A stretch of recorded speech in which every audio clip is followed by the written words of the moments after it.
ช่วงเวลาสำคัญที่มนุษย์คนหนึ่งจะมีพัฒนาการในการเรียนรู้อย่างรอบด้านไม่ว่าจะเป็นความรู้วิชาการสังคมอารมณ์สติปัญญาส่วนใหญ่แล้วก็จะเป็นช่วงวัยเรียนค่ะช่วงเวลาที่เด็กๆจะได้ใช้ชีวิตในสังคมขนาดย่อมฝึกฝนตัวเองต่อกติกาการอยู่ร่วมกันก่อร่างวิธีคิดหล่อหลอมทัศนคติและอาจสร้างแรงบันดาลใจถึงชีวิตในอนาคตทุกคนมาโรงเรียนก็เพื่อแต่พัฒนาตนเองให้อ่านออกเขียนได้มีความรู้ที่จะไปประกอบอาชีพเรียนต่อศึกษาต่อในระดับที่สูงขึ้นวันโรงเรียนก็เลยเป็นจุดแหล่งรวมความแตกต่างหลากหลายทุกวันเมื่อมารวมกันทุกวันเนี่ยมันก็เป็นโอกาสโรงเรียนเนี่ยเป็นพื้นที่ที่เด็กมาใช้ชีวิตเนาะมาใช้เวลาอยู่ในพื้นที่ตรงนี้มากกว่าครึ่งวันคือ8ชั่วโมงจะต้องมาอยู่ตรงนี้ใช่ไหมคะทีนี้ห้องเรียนเนี่ยจึงเป็นเรียกได้ว่าเป็นพื้นที่สำคัญโดยทั่วไปแนวปฏิบัติของสถานศึกษาส่วนใหญ่มักจะมีข้อกำหนดให้นักเรียนทำสิ่งต่างๆเหมือนกันมากกว่าที่จะส่งเสริมความแตกต่างหรือว่าการสร้างอัตลักษณ์เฉพาะตัวค่ะโรงเรียนเนี่ยเป็นสถานที่ที่สะท้อนท่าทีของรัฐต่อความหลากหลายทางวัฒนธรรมได้เป็นอย่างดีเลยนะคะนโยบายหลอมรวมวัฒนธรรมในอดีตสอดคล้องกับข้อกำหนดให้นักเรียนมีแบบแผนหรือแนวปฏิบัติเป็นแบบฉบับเดียวกันตั้งแต่การแต่งกายรูปลักษณ์ภายนอกไปจนถึงการแสดงออกในด้านต่างๆแต่วันนี้ค่ะเราเริ่มเห็นการเปลี่ยนแปลงตั้งแต่ระดับนโยบายจนถึงแนวปฏิบัติในโรงเรียนเพื่อเปิดรับความหลากหลายเอื้อให้สถานศึกษาและหน่วยงานที่เกี่ยวข้องจัดกิจกรรมการเรียนรู้เป็นอิสระมากขึ้น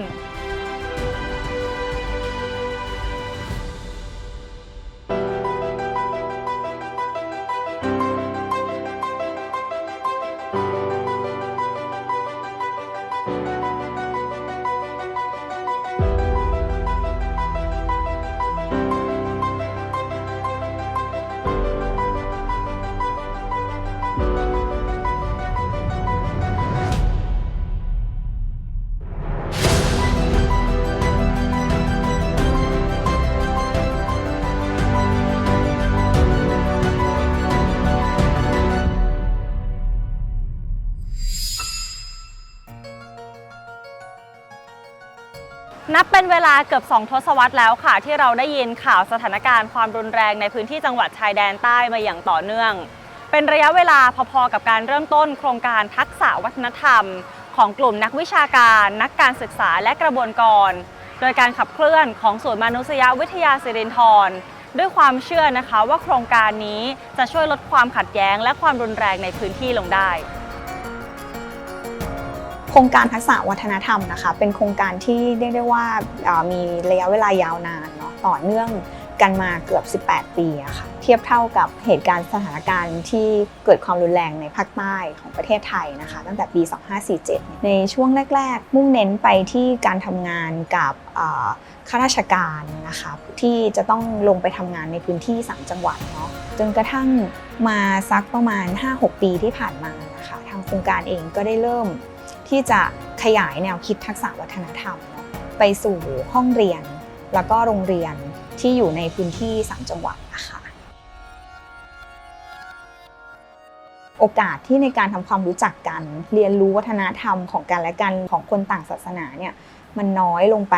ทุกทีอะค่ะทีนี้ห้องเรียนมันเลยสำคัญตรงนี้เพราะว่าห้องเรียนเนี่ยยังเป็นพื้นที่ที่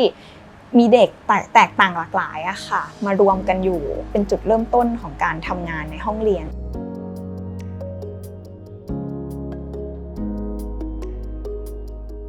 โรงเรียนที่เป็นต้นแบบอะค่ะของโครงการทักษะวัฒนธรรมก็คือโรงเรียนตันหยงมัดนะคะได้นำกระบวนการในการเรียนการสอนเนี่ยไปใช้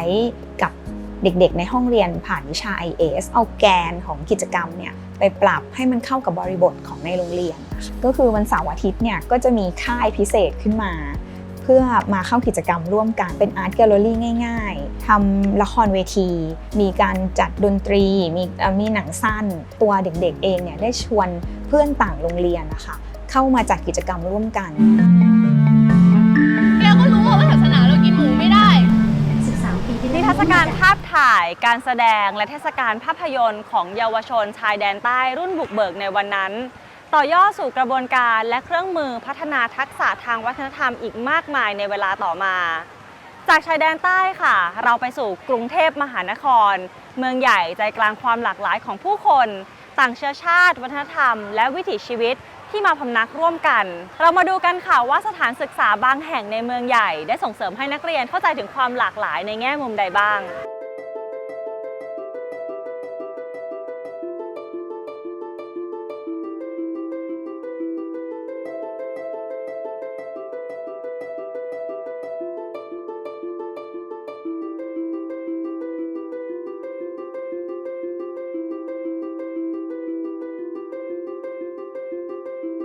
ถือว่าแปลกมากค่ะเพราะว่าอย่างโรงเรียนที่เรียนอยู่ก็คือเขาเป็นโรงเรียนวิถีพุทธเลยก็คือทั้งชีวิตหนูอยู่กับพุทธมาตลอดรู้แค่ว่าเข้าวัดทำบุญอยู่แต่กับพุทธอะไรอย่างเงี้ยค่ะถ้าเป็นเรื่องของการต่างศาสนาเนี่ยหนูรู้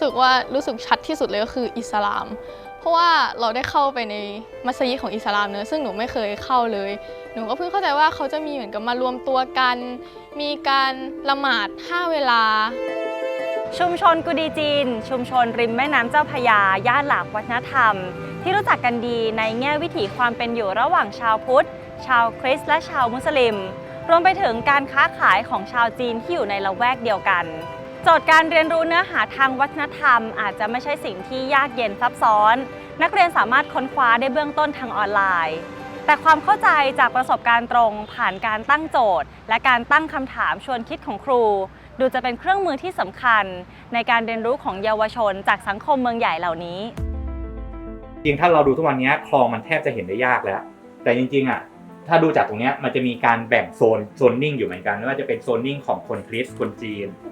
เห็นปะวิชานี้ครับเปิดเพื่อที่จะซัพพอร์ตนักเรียนที่มีความสนใจในการผลิตสื่อแล้วก็ผลิตภัณฑ์คิดถึงตัว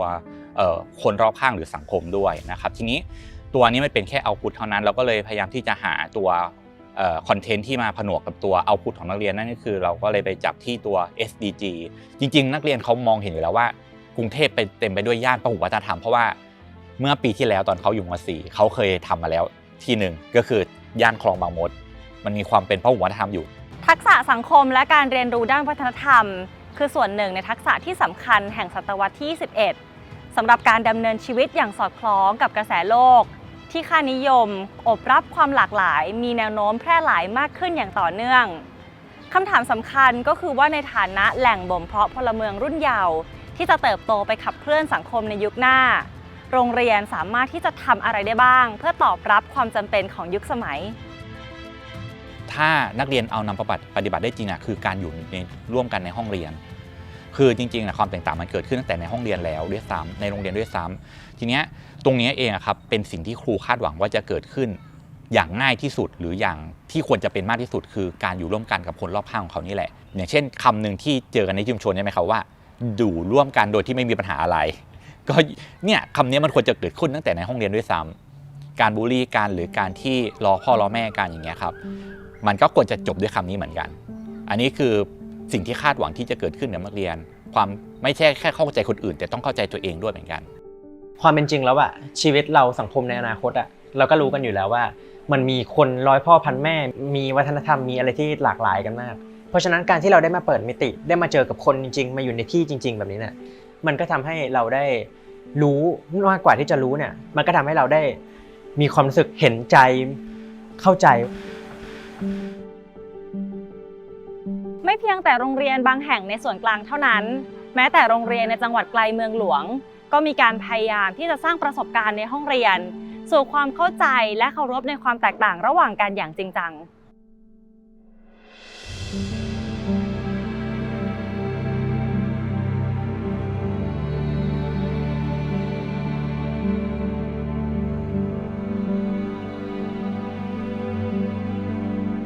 โรงเรียนบ้านสาราด่านเป็นโรงเรียนหนึ่งในอำเภอเกาะลันตาจังหวัดกระบี่ค่ะตั้งอยู่ในพื้นที่ที่มีความหลากหลายทางเชื้อชาติศาสนาและวัฒนธรรม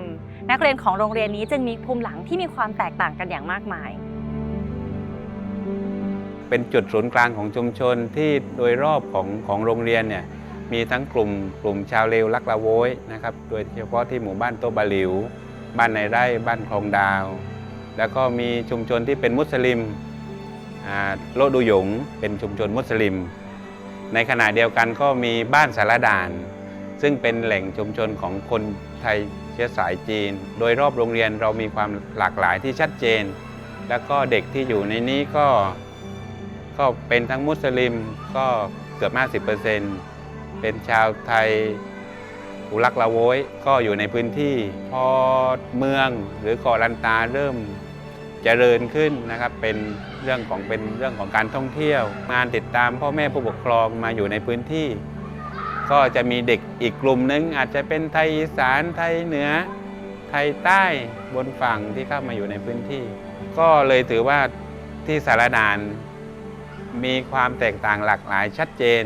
เมื่อเทียบกับโรงเรียนอื่นๆในเกาะลันตาที่มีอยู่ 23 โรงเรียน ถ้ามองสังคมเกาะลันตากันแบบเผินๆค่ะเราจะเห็นภาพการอยู่ร่วมกันอย่างสงบสันติ ระหว่างผู้คนหลากหลายบนเกาะนี้จนไม่น่าจะมีประเด็นขัดแย้งอะไรให้ต้องระมัดระวังค่ะแต่ว่าถ้าหากมองอย่างพินิจพิเคราะห์ทั้งบรรดาผู้นำชุมชนผู้บริหารการศึกษาและนักวิจัยแขนงต่างๆที่เคยทำงานในพื้นที่ต่างก็เห็นช่องว่างนะคะของความต่างอันอาจจะขยายวงกว้างจนค่อยๆกัดก่อนความเข้าใจระหว่างผู้คนที่นี่ในรุ่นต่อๆไปอย่างไม่รู้ตัว การสำรวจเบื้องต้นมันทำให้พวกเรารู้เลยว่าความหลากหลายนั้นน่ะมีอยู่จริงแต่ความหลากหลายมันคงอยู่แบบนิ่งๆไม่มีการปฏิสัมพันธ์หรือว่าไม่เกิดการเรียนรู้ระหว่างกลุ่มต่างๆเพื่อให้เห็นถึงความแตกต่างหรือความโดดเด่นของกลุ่มฉันและก็กลุ่มเธอเพื่อที่จะทำให้ยกระดับมันขึ้นมาได้มีความหลากหลายเหล่านี้แต่ยังไม่เรียนรู้กันและกันเนี่ยมันเป็นช่องว่างหรือว่ามันยังเป็นพื้นที่ที่ทำให้งาน ICE เนี่ยมันจะใช้ประโยชน์ได้หรือมันจะเกิดประโยชน์ให้กับคนในเกาะลันตาได้มากเกาะลันตาเป็นพื้นที่พหุวัฒนธรรมที่น่าสนใจในหลายมิติค่ะคล้ายๆกับเป็นแซนด์บ็อกซ์หรือว่าพื้นที่สำหรับการสร้างตัวแบบในด้านต่างๆเพื่อขยายผลนำไปใช้ในพื้นที่อื่นโครงการวิจัย Intercultural Education หรือว่า ICE การเรียนรู้เพื่อการอยู่ร่วมกันระหว่างวัฒนธรรมขับเคลื่อนโดยการทำงานร่วมกันระหว่างผู้นำทางความคิดในเกาะลันตาทั้งผู้บริหารโรงเรียนคณะครูและชาวชุมชนหลายกลุ่มวัฒนธรรมร่วมกับผู้รู้จากองค์กรพัฒนาเอกชนด้านการศึกษาในยุโรปและนักวิชาการสถาบันวิจัยภาษาและวัฒนธรรมในประเทศไทยเราพยายามหาคำจำกัดความร่วมกันในกลุ่มคนทำงานเนี่ยเราก็เลยเรียกว่าการเรียนรู้ระหว่างวัฒนธรรมนะคะจริงๆมันมีว่า Intercultural Education for Peaceful Living Together อันนี้คือเป็นหัวใจหลักของ PCF นะคะเพราะว่าเนื่องจากว่าองค์กรเราเนี่ยก่อตั้งขึ้นหลังจากสงครามโลกครั้งที่2ซึ่งณเวลานั้นเนี่ยมีเด็กที่ได้รับผลกระทบจากสงครามโลกเยอะที่ต้องพัดพรากจากบ้านของตัวเองอะไรเงี้ยค่ะ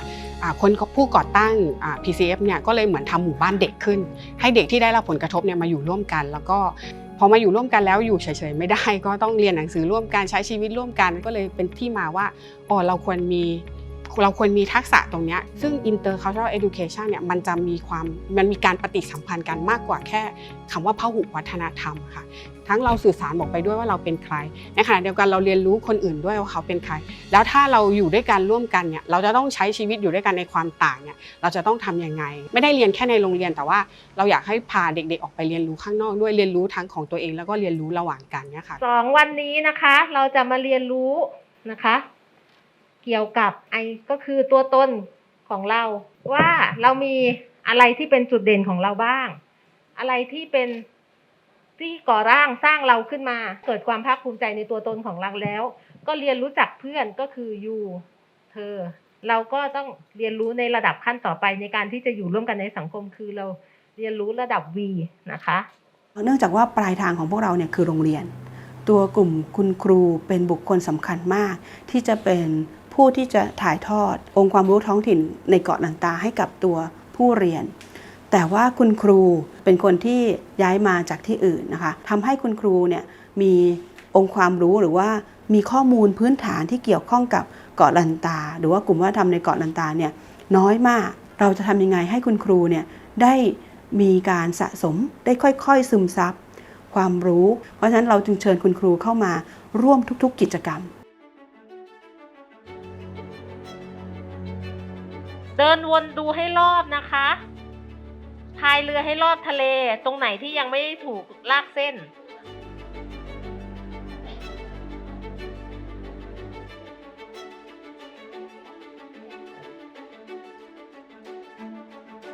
ในกลุ่มใกล้ๆกันนะคะจะเห็นว่า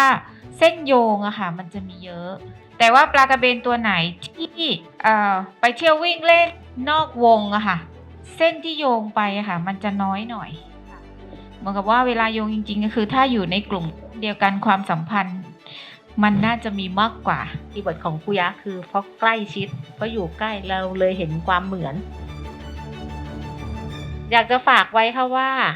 เด็กนักเรียนไม่ได้เป็นมีแค่ลูกปลากระเบนน้อยๆตัวนี้แค่นี้ไม่มีแค่สีเท่านั้นแต่นักเรียนของเราอาจจะมีกระเบนหางด้วนกระเบนสีอื่นเข้ามาหรือไม่ใช่ปลากระเบนแต่ก็เข้ามาอยู่ในโรงเรียนของเราในโรงเรียนใต้ทะเลอันดามันของเรามันมีความเหมือนและความแตกต่างกันอยู่ยอมรับความหลากหลายแล้วก็ขยายอาณาจักรของเรานะคะ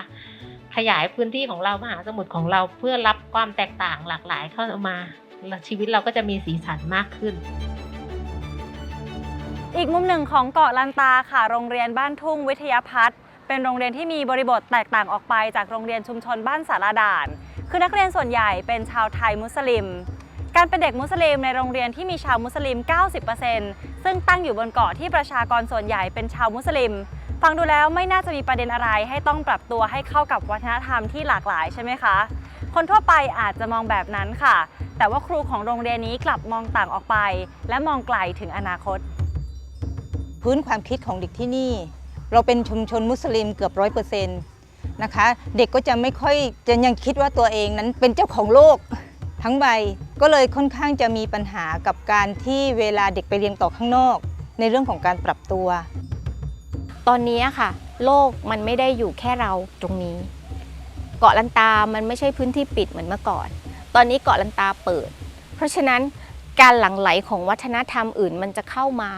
ถ้าเด็กไม่มีภูมิคุ้มกันเด็กไม่รู้จักวัฒนธรรมเหล่านี้คิดว่าโอกาสที่เด็กจะถูกกลืนกับวัฒนธรรมที่มันหลั่งไหลเข้ามาเนี่ยมันก็มีค่อนข้างสูงเราก็ได้พาเด็กไปดูรอบๆบริเวณเกาะของเขา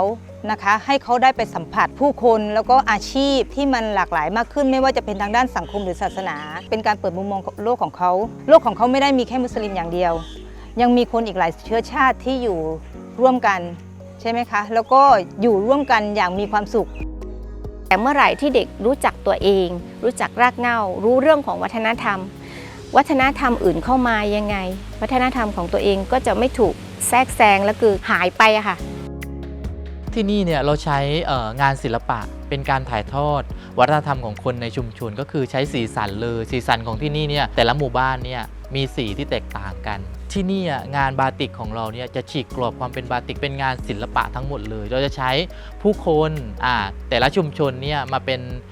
การสร้างเรื่องราวอย่างเช่นชาวเลแล้วก็จะบอกนักท่องเที่ยวแล้วเราก็ค่อยบอกเด็กพยายามดึงชุมชนชาวเลเนี่ยให้มาเท่าเทียมกับอีก4ชุมชนโดยการใช้งานศิลปะเป็นตัวเชื่อมเด็กๆเนี่ยมีความสุขกับการทำงานเรียนรู้ในชุมชนก่อนเสร็จแล้วเด็กๆก็จะได้เรียนรู้วิถีชีวิตของแต่ละชุมชนว่าเป็นยังไงเวลาเราเข้าไปอีกชุมชนหนึ่งเราต้องทำตัวยังไงมันจะเป็นการเรียนรู้กระบวนการเรียนรู้แล้วเด็กๆเนี่ยเกิดความเข้าใจและก็อยู่กันได้อย่างมีความสุขในสังคมผมรู้สึกว่าทับ ICE เนี่ยมีความสุขมากๆและได้รู้วัฒนธรรมต่างๆของเกาะลันตาว่ามีอะไรบ้างรู้สึกว่าได้รู้เกี่ยวกับวัฒนธรรมต่างๆในเกาะลันตามากขึ้นรู้ว่าวัฒนธรรมของเกาะลันตาน้อยและเกาะลันตาใหญ่มันแตกต่างกันอย่างไรค่ะเช่นทางด้านอาหารและด้านศาสนาของวัฒนธรรมการแต่งกายผมก็มีความสุขมากๆเพราะได้ไปศึกษานอกท้องถิ่นนอกจากการเรียนรู้ผ่านแบบเรียนบุคคลและทรัพยากรรอบตัวแล้วการสร้างเครื่องมือใหม่ที่สอดคล้องกับการเรียนรู้ของช่วงชั้นการศึกษาและจิตวิทยาพัฒนาการให้การเรียนรู้เรื่องวัฒนธรรมสนุกและได้ประสิทธิภาพก็เป็นอีกวิธีการที่จำเป็นตัวแผนการเรียนการสอนแล้วก็สื่อการเรียนการสอนของ ICE เนี่ยมีต้นทุน หรือว่าแนวคิดเนี่ยรูปแบบเนี่ยมาจาก2 ส่วนหนึ่งก็คือต้นทุนจากงานทวิภาษาที่ทำไว้อยู่แล้วนะคะอีกส่วนหนึ่งก็คือตัวแผนที่ซึ่งแผนที่เนี่ยมันจะเป็นแผนที่ที่บ่งบอกทางกายภาพบ่งบอกพื้นที่ต่างๆแล้วก็เป็นแผนที่ที่บ่งบอกวัฒนธรรมด้วยที่แตกต่างกันตัวแผนที่เหล่านั้นก็ถูกนำมาใช้สื่อผ่านอาชีพที่แตกต่างกันในตามกลุ่มเกาะแผนที่ต่างๆอีกส่วนหนึ่งก็คือตัวปฏิทินวัฒนธรรมมันจะเริ่มต้นจากการที่ดูว่าในแต่ละเดือนหรือว่าในแต่ละฤดูกาลเนี่ยมีทรัพยากรสำคัญอะไรบ้างแล้วตัวทรัพยากรเหล่านั้นมันจะเป็นตัวคุมอาชีพหรือวิถีการดำรงชีวิตของกลุ่มคนเหล่านั้นแต่ก็สื่อที่สำคัญที่เด็กๆชื่นชอบอีกอันหนึ่งก็คือICE บอร์ดเกมหรือว่าการ์ดเกม ICE เกมนะคะเข้าใจมากยิ่งขึ้นเลยค่ะเยอะมากเข้าใจเยอะในที่นี้ก็คือที่เป็นแผ่นภาพแผ่นภาพเป็นตอนเขาก็สามารถที่จะมาเรียงเขาก็รู้ว่าอันไหนขั้นตอนไหนเป็นยังไงเงี้ยหรืออย่างไอ้บันไดงูหรือเกมอันนั้นยิ่งได้ความรู้เยอะมากเพราะว่าในแผ่นภาพก็จะมีความรู้ของแต่ละพื้นที่เขาก็จะรู้พื้นที่ของเกาะลันตาน้อยลันตาใหญ่และรู้จักว่าโต๊ะบาหลิวอยู่ตรงไหนหรือคืออะไร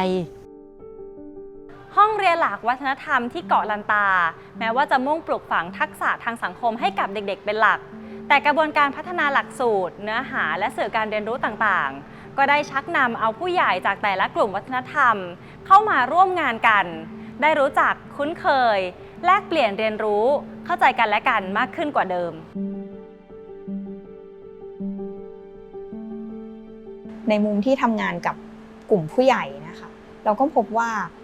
จริงๆหลายเรื่องที่เราเคยคิดว่ามันเป็นประเด็นเซนซิทีฟเป็นประเด็นที่แบบคุยกันไม่ได้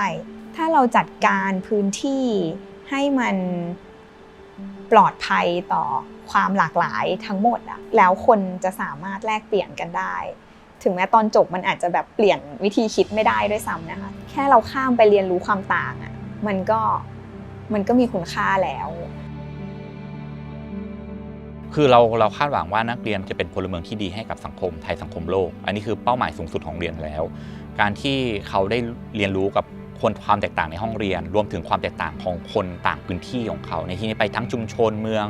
หรือชุมชนต่างจังหวัดอย่างเงี้ยครับเพื่อหวังว่าจะได้ให้นักเรียนเห็นความแตกต่างและเขาอยู่ร่วมกันอย่างเป็นปกติและเขามีความสุขกับการอยู่แบบนั้นด้วยโดยที่เราไม่ต้องเอาความคิดแบบเด็กของเราเนี่ยไปตัดสินคนอื่นเขาการที่นักเรียนไปคลุกคลีหรือเข้าใจเขามันทำให้เกิดความเข้าใจในความงามความดีของผู้คนที่อยู่ตรงนั้นเพราะฉะนั้นมันก็ทำให้เข้าใจเขาเข้าใจเราไม่ไปตัดสินเห็นว่าเขาอยู่กันยังไงด้วยเหตุผลอะไรนี่เป็นสิ่งที่ทำให้สร้างสั่งสมความเป็นพลเมืองที่ดีการที่จะปลูกฝังเมล็ดพันธุ์ต้นกล้าที่กำลังจะงอกกลายเป็นผู้ใหญ่ในอนาคตเนี่ยก่อนที่เขาจะไปเผชิญโลกภายนอกเขาน่าจะต้องได้รับการจัดประสบการณ์ที่ทำให้รู้จัก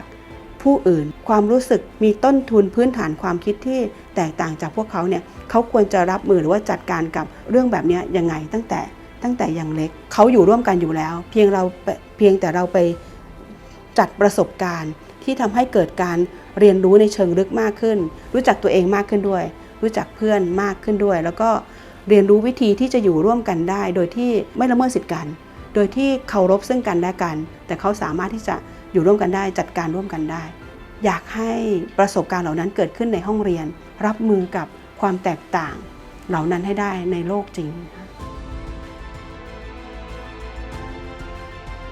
โรงเรียนคือสังคมแรกนอกรั้วบ้านที่เด็กจะรู้จักเรียนรู้ถึงความแตกต่างถ้ามีกลไกในการเรียนรู้เพื่อการยอมรับในความหลากหลายก็น่าจะหล่อหลอมสมาชิกที่ดีให้เติบโตไปสร้างสังคมพหุรักษ์ที่ดีได้ในอนาคตค่ะ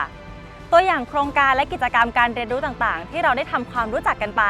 ล้วนไม่สามารถที่จะเกิดขึ้นเองได้ตามธรรมชาติแต่เป็นผลมาจากความตั้งใจลงมือทำบนฐานความรู้และการบริหารจัดการด้วยความร่วมมือกันของหลายภาคส่วนทำให้เกิดห้องเรียนในฝัน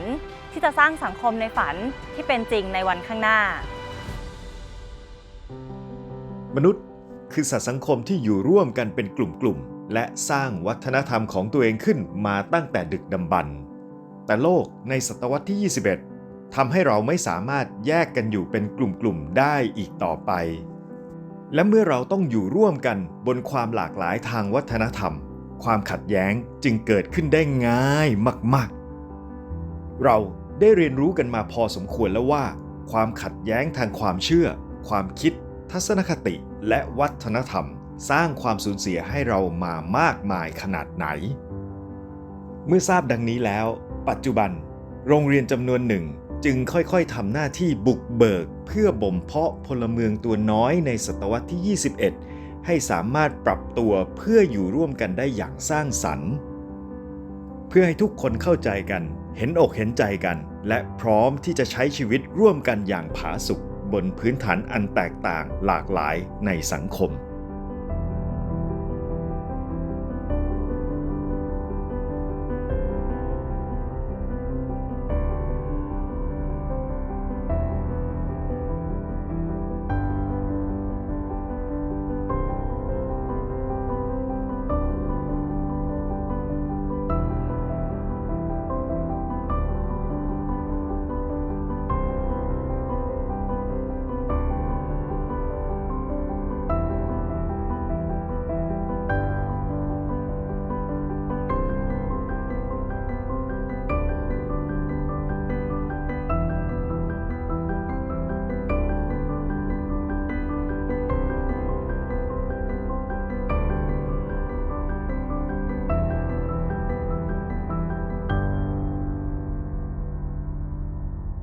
ตอนแรกคือไม่เอาเลยฮะไม่เอาเลยโรงงานนี้เคยบอกพ่อแม่ด้วยขายไปเลย